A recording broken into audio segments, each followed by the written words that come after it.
90 రోజుల కోర్సు పూర్తి చేస్తే చాలు 100% ప్లేస్మెంట్ సపోర్ట్ తో సాఫ్ట్వేర్ జాబ్ మీ సొంతం. వెంటనే కోడ్ జ్ఞాన్ డెస్టినేషన్ ని సంప్రదించండి. మీ ఇద్దరికి టర్మ్స్ బాగున్నాయి సార్? మీకు చెల్లెలు బాగానే ఉంటాయండి. కలవటం లేదు, కలుస్తాము, చేస్తాము. ఇప్పటికి వస్తే నేను ఎలా ఉంటే నేను మాట్లాడతాను. నేను మాట్లాడి ఎలా ఉన్నావు ఏంటి అని చెప్తాను. అడిగితే ఇలా బిజీగా ఉన్నానమ్మంటది, లేకపోతే ఇట్లా అంటది. ఎవరు బర్త్డేకి ఫోన్ చేస్తాను, ఇక్కడికి వస్తే ఇక్కడ కలుస్తుంది, ఫోన్ చేస్తుంది. వీలుంటే వెళ్తాను, లేదంటే వెళ్తుంది, లేదా తను వస్తుంది, ఇంటికి వస్తుంది, కలుస్తుంది. మా అమ్మ అదేం లేదండి. ఏముండే భేదాభిప్రాయాలు రావడానికి ఏముంటాయి? ఇప్పుడు అందరం దాటిపోయాం సార్. 50 దాటిన తర్వాత 60 దాటిన తర్వాత ఏమి పెట్టుకోకూడదు అసలు. మనిషి అందరితో కామన్గా వెళ్ళిపోవడం.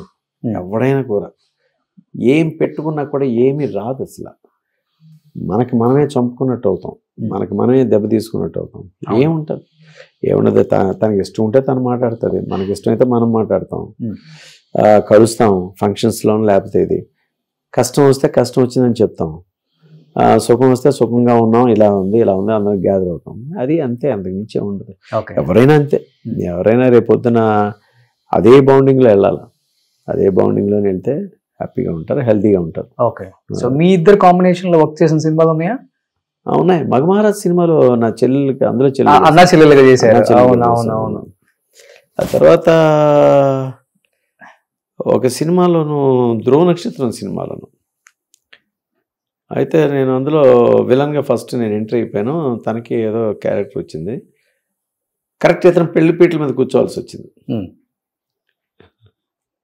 నేను తాళి కట్టడానికి వస్తా ఉంటే తను అలగొట్టుకొని, ఏంది ఇది సార్ ఇలా పెట్టేది ఏంటంటే, రే ఇది మాకు తెలియదురా ఇలా వస్తుందని సీను, మాకు లాస్ట్లో అనిపించింది ఏం చేయాలని. అది కాకపోతే ఏంటంటే అక్కడి వరకు వెళ్ళడం, అసలు పెళ్లిపీటల వరకు వెళ్ళదు.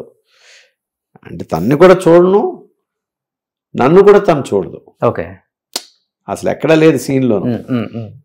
కాకపోతే అక్కడ ఏంటంటే విలన్కి నేను అంటే ఒక అమ్మాయిల్ని ఏమార్చే క్యారెక్టర్ అని చెప్పి అక్కడికి వచ్చి ఇచ్చేస్తాడనమాట. ఆ క్యారెక్టర్కి ఏంటంటే అది హీరో ఒక క్యారెక్టర్ తంది, ఒక ఫ్యామిలీకి సంబంధించి. అక్కడ కూర్చునే టైం, వెళ్ళాల్సిన టైంకి ఏంటంటే అది మామూలుగా మిస్ఫైర్ అవుతుంది అనమాట. ఓకే. అది అప్పుడు చాలా ఎంబ్రేజింగ్ ఉండేది.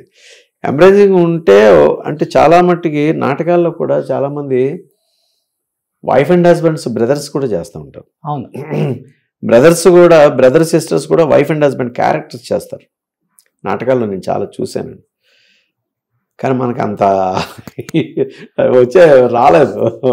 కొంచెం ఎక్కడో టెన్షన్ కొడుతూ ఉండేది. రోణితో అన్నాను, ఏంటమ్మా ఇదంటే, మనం యాక్టింగ్ చేస్తున్నారే చేసేద్దాం అన్నది. వాళ్ళ కష్టంగా ఉందే అమ్మా అన్నాను. అంటే సరే ఓకేలే అని అలా. చాలా చాలా ఎంబ్రేజింగ్ ఉండేది అన్నమాట ఆ సిచ్యువేషన్ అది.